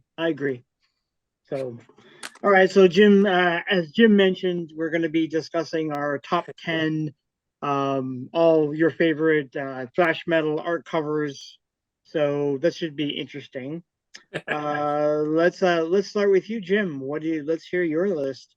Yeah, absolutely. So my 10, so I'm going to put them in order of 10 to 1, but I'm going to be honest, they're probably all just in there. These would be my top 10. So I start off with, Master of Puppets. I love the album cover. Cool. Don Broughtingham, I think I've got his, Don Broughtingham. I read, doing a little bit of research, that he tried to capture the ominous of the crosses, and wanted to really promote that. And I loved it. I mean, the first two Metallica, Kill 'Em All is very basic. And, it was supposed to be Metal Up Your Ass, and they decided to change it. And Ride the Lightning's really cool. But I think just Metallica really came into their own for album art with this album to begin with. I think it's so cool, and a great a great artist. Now, my next one is Forbidden, Twisted into Form. But you know, Billy, who was the artist for this? Do you know? Kent Matthew, I believe. Yeah, Kent Matthews.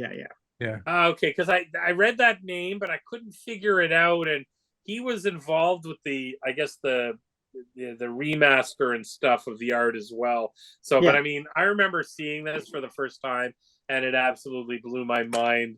It's a great album art. My next one, I've got a couple of these on here, but I got to go with Christ Illusion, and this is the band cover from Slayer, and you know, oh man, I mean, it's just, and this I believe is a Larry Carroll cover, is it? That's right. Yeah, and he's done a few of them, and I mean, this is just, I think that I like, you know, the Latter-day Slayer stuff. Everybody craps on. I like a lot of the music on this album, but I love the album art, and it kind of pisses me off that it ended up getting banned everywhere. Well, in India and that. In I India, guess. Yeah. But it's so cool, and you know, that's a great cover. I like Shock Factor too. It makes me, when I was, you know, when this came out, I was just in my early 20s, and I mean, that was an awesome album cover. So I'm gonna head to Canada now, and I got a couple of ones that, I mean, I'm gonna go with Voivod Roar. Nice. I mean, oh man, this album, one of my favorite albums. I love it. But you know, Michael Hengelin's Away's artwork on all their albums. I mean, I could pick easily 10 Voivod albums. I'm gonna have 2 in here, but I mean, that's just so cute. You know, Corgill's on the cover, and he's driving his tank. I remember the first time I saw this, I had gotten War and Pain first, and you know, but this was, I had to get this. It looked like it was going to kick my ass, and it did. And then go kind of slow things down a little bit from Voivod, but you know, Ed Repka, you know, we got ourselves Megadeth, P-Cells. I mean, I could have gone with a couple of covers here, but this one just, you know, Killing Is My Business, the original album cover, I like it better than the redid the one they did, but it still didn't have the punch that this had. You know, you've got Vic. This kind of is the main introduction of Vic Rattlehead. That's right. Compared to on Killing Is My Business, where you kind of can't really tell what's going on. You know what I mean? So, anyways, that's a wicked album and wicked cover. And then, of course, you know, we've done this album.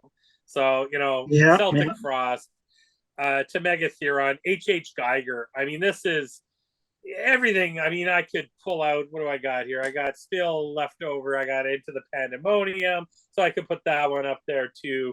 But that's a killer album cover. And then I'm going to dip into some, you know, some German stuff here and go with Creator. You know, Pleasure to Kill. I think his name is Philip. Is it Lavers? Lave. Yeah. Okay.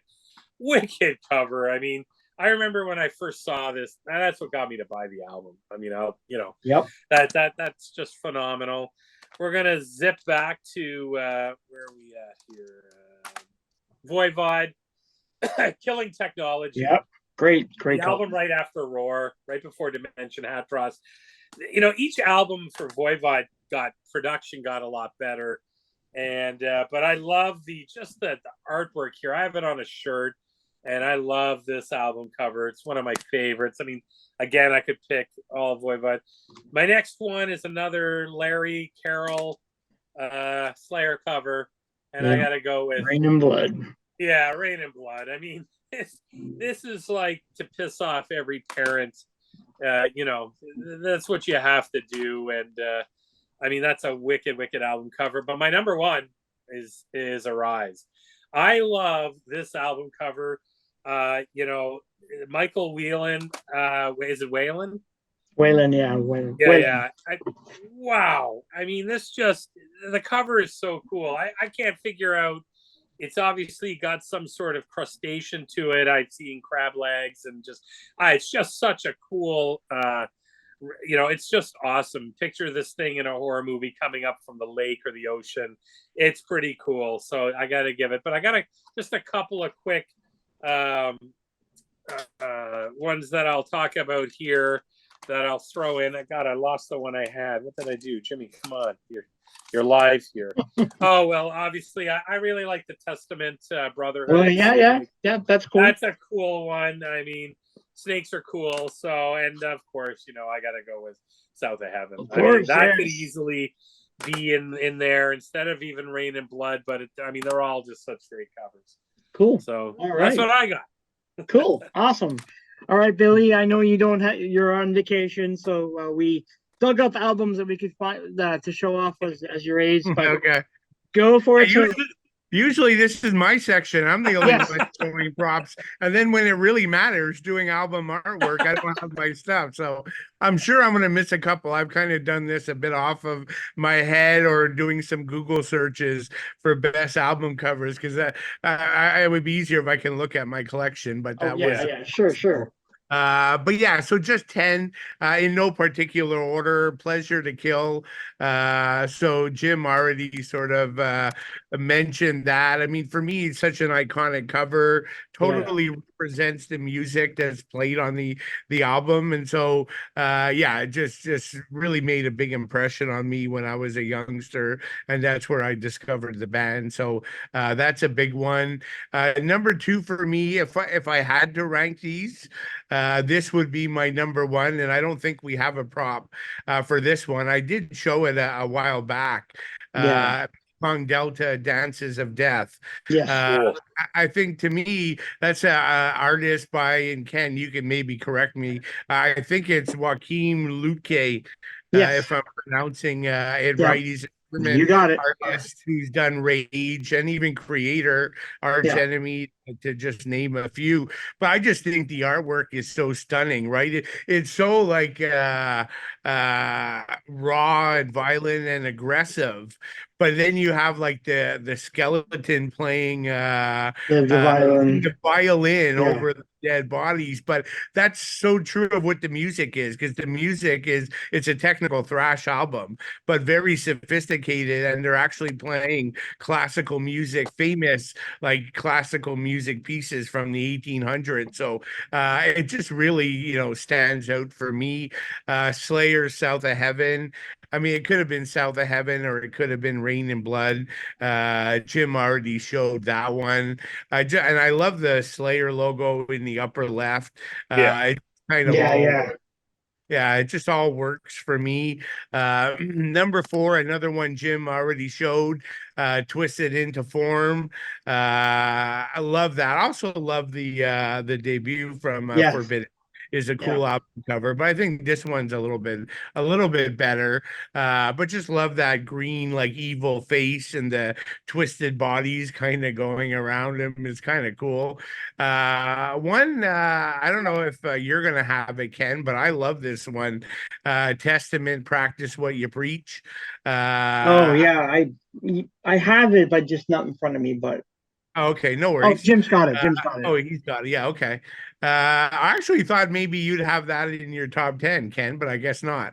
No, I don't. Okay. So yeah, I think it's just, I love the big logo across the top and just those 5 cracking body images. To me, it's kind of iconic and definitely my favorite Testament album cover. I believe the cover art's by somebody named William Benson. William Benson. William Benson. Okay, cool.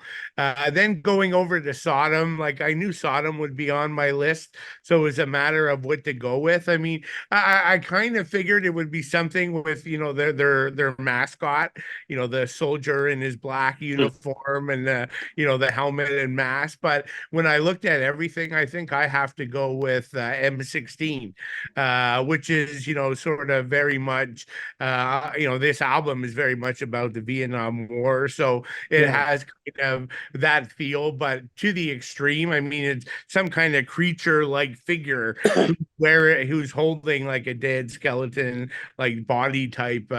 So yeah, just very striking. It matches the music. But yeah, I thought in my mind I'd go with Agent Orange or Persecution Mania, but as I looked at all the album covers, I decided to go with that.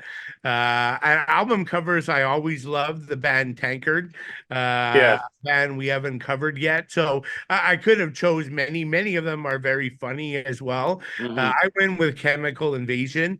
Could have been The Morning After as well, which is a little more humor. But this sort of has the evil scientist who's mixing like test tubes. But the artwork is done really well, and obviously there's a bottle of beer featured on the album cover because it wouldn't be Tankard without a bottle of beer somewhere. Then number 8, I go Voivod, and so different choices. Yeah, there it is. Nothing face. I don't know. For me, there's just something about this that like I can't describe why that's my favorite. It just is. I just think that's like so Voivod in terms of the album cover. So great artwork, and that's Away, right? Who does all that shit? Yeah, it's Away. Yeah, it's Away. Okay, cool. Then I had Annihilator, Alice in Hell. I'm not sure this would be on my list if I had access to all my stuff, but I always like this. I find the album cover, very menacing and kind of haunting, a bit like the music, like the girl on the stairs with the dolls, and then there's that doll sort of in that doorway and the shadows coming through. And so, that's always kind of interesting. And then I wanted to pick one that's not all about the artwork, but that actually I've always liked. So DRI crossover. Oh, so you got it there. Okay, cool. So yeah, I mean, most would say, well, this is what's so good about this. It's a pretty straightforward album cover, but for me, it's like it stands out because it perfectly describes the album, right? I mean, you got their logo. Like, I love that logo for DRI, right? Circle with the man running. Like, if I see that logo anywhere, I know immediately DRI. What's DRI known for? Crossover, thrash. So the album's called Crossover. It's kind of written under there. So like this, it's simple, but it basically tells you everything you need to know about DRI. Yeah, so I like it. I've always been very fond of it.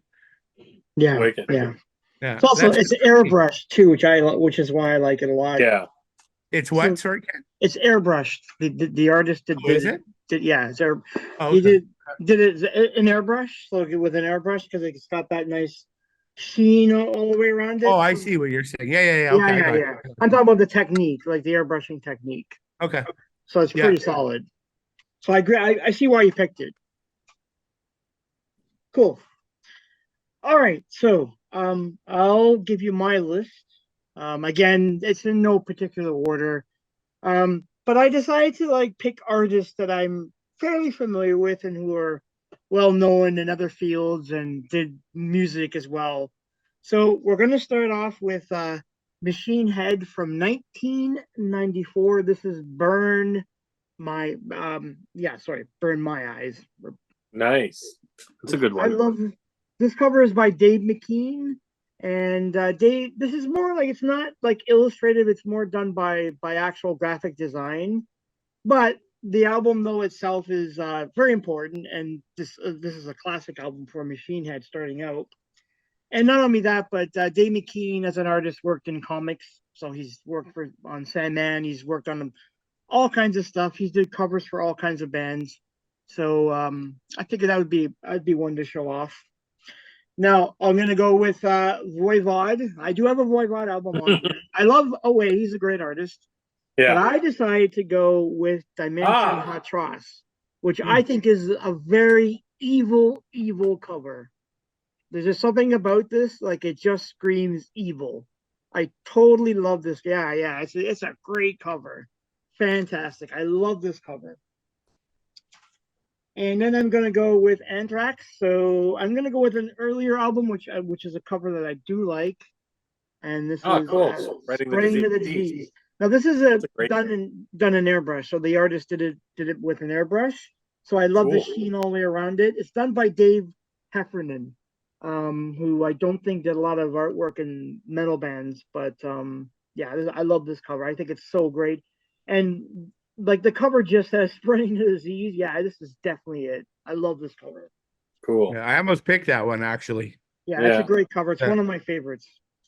Next, I'm going to go with my first Ed Repka piece, and this will be for Violence, Eternal Nice. That's a Nightmare. great album Which, cover. yeah, I love this cover as well. This is like this cover just speaks the music.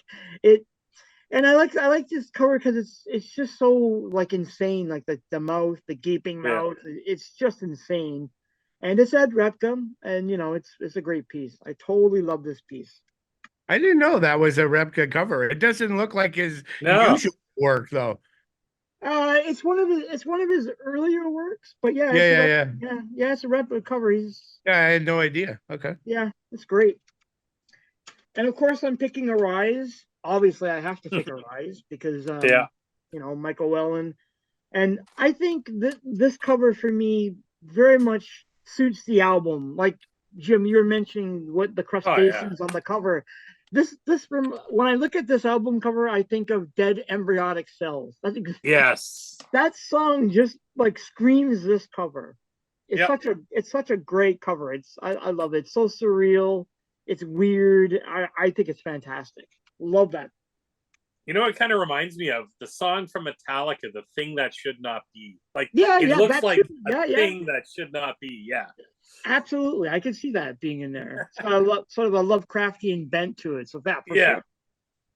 And of course, we have to have Larry Carroll on there. So Yeah. I have to put Rain. I have to put Rain in Blood. I just love this cover. This is so like it's so crazy. It's got everything on there.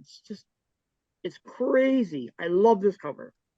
So Ken, I read that he did 2 covers, and this is a combination of both. Yes. Yeah. Cool. Yeah. He did the original cover he submitted, they didn't like. So he then did a second cover, which he then showed them, and then basically they were like, oh, they were split on the two. So he basically went and actually did them as like one piece. So he's meshed everything together. But it's cool. It's cool style. Next, I'm going to go to creator, but I'm going to later stuff, and this is Wes Ben Stoddard. Yeah. Who I love his artwork. He's did stuff for Autopsy. Yeah, he's a great artist. I absolutely love this cover. It's such a great cover. Great. And I know we did this podcast already, but yeah, I have to put Destruction. As I mentioned, this is one of my favorite Andreas Marshall covers. I love his cover. I just love the green, the reds. This is one of my absolute favorite metal covers of all time. I just love it. Cool. And like you, Jim, I had to put Megatherian, so H.R. Geiger. It's such a great cover. And again, the music on this, very much like it's just when you see the cover, you hear the music, it goes hand in hand. It just for whatever reasons you cannot separate the two. Yeah. And my last one, of course, I have to go back to Ed Repka. And you have to, as you mentioned, Jim, like, yeah, this is the first like artwork produced for Vic Rattlehead. Yeah. I mean, the first cover is like a photo cover, so it's, even though it's got sort of the makings of what Vic is, this is like this is Vic in all his glory. Yeah. I love this. I love this cover quite a bit. I love the colors. I love the oranges. It's so bright. Yeah, this is a fantastic cover for me. There's even an action figure for this, actually, believe it or not. Nice. And I actually have the figure. And I will show it off. This is Vic Rattlehead. Oh, wicked. Yeah. That's cool. Yeah. NECA Toys did this one. So they do a line of like a lot of music figures. So I think this is cool. Love this one. That's wicked. What is there a stand, Ken? How does he stand up? Or is it he just stands up. There's no stand for him, but he's got the little for sale. Oh yes, okay. Yeah. So you can kind of prop him up against this, and it kind of works. I guess it could be like a stand. But yeah, I love that. I had to get that. I couldn't pass that up. That's cool. So I have a couple honorable mentions. So I have another Ed Repka cover because I love the Evil Dead. I love this cover. That's a great album cover. Yeah. It's one of his earlier covers, Yeah. but I love this cover. This is such a great cover. And then I have so I do have a Sodom I wanted to put on my list. I love this Code Red. This is such a great Code cover. Red, yeah. Yeah. It's such a great cover. Totally Yeah. love it. I forget who the artist is, but yeah, this cover is awesome. And then one more to round it out. Another Ed Repka, and this is Pitiful Rain. I love this cover. Visual Violence, UK thrash band. They're defunct now. They've only put out one album. I thought maybe two albums, but I love this. This is such a great. And this great. The narrative to this is that it's sort of going against the video nasties. At a time when Britain were outlawing VHS horror movies. So I love the play on that. So this is great. I can't believe you showed that, Ken. My next question to you guys when you were done is if you ever heard of this album. Like I didn't include it in my top 10 because I when I asked you guys to show it, I didn't think anyone would have it, but you have it. Like, I can't believe it. There you go. There you go. Yeah, it's a great one. I like that album. Yeah. It's they're like crossover thrash. It's too bad that they didn't like survive because I thought they had a good potential future, but it is what it is. Oh, and then one more. I got to throw this one more in there. Overkill. This I love this cover. Oh yeah, Under the This Influence. is such a great cover. I wanted to put it on my list, but I didn't. But yeah, I love this cover too. It's fantastic. So great. So yeah, that's what I got for album covers. But there are so many. There's way so many more. Yeah. We could spend hours and hours going through this. Like I would have liked to put Metallica on my list. I mean, I probably would have put Justice on mine because I think that's a really good cover too. I like Zentrix covers for some of the Zentrix. Yes. 7 words. That's wicked. Like that's a wicked. They got a good mascot too. That kind of business guy. Yeah. The business dude. Yeah. That's great. Yeah, there's so many great mascots in thrash bands. Like they have the best. I mean, putting aside like Eddie, which is the most famous, but thrash bands have a lot too. Yeah. Anthrax has the Knot Man. Sod has the soldier, the zombie soldier. Which, by the way, I'm gonna bring this up for a sec. There's also an action figure of the Sod figure. Nice. NECA did one of him too. Oh, cool. So yeah. So I love collecting these kind of figures. Yeah. And I have like Eddie, like I have almost every Eddie figure there is on the planet. I have a whole like shelf devoted to Eddie. I can't not have Eddie. He's the best. All right. So does anyone have any final thoughts on Sepultura before we wrap up our podcast tonight? Because we're pretty much probably about 2 hours now, or close to 2 hours. Not Sepultura, but Edmonton 153. So yes, I saw so I think they got an empty netter, was it? Because it was 4-3 with like, cool. Awesome. They're going back to Edmonton. I'm very, very happy about that. Cool. Everybody was writing them off. Yeah. But that game is going to be insane in Edmonton. It's going to be absolutely nuts. Like oh my God, to be there at that game. Wow. I mean, we don't want to get ahead of ourselves saying they're going to catch up and go to game 7, but they're doing everything right. Well, 2 in a row. So we'll see what happens. All right. So before we also wrap up, we want to announce next week we are doing Death Angels Ultraviolence from 1987. So that's like a classic album, and we haven't done Death Angel yet, so there'll be our chance to dig into that. So great. That should be cool as well. All right, guys. So if everyone's finished with the final thoughts, I guess the next thing to do is to say good night for everyone. Good night. All right. Thanks all.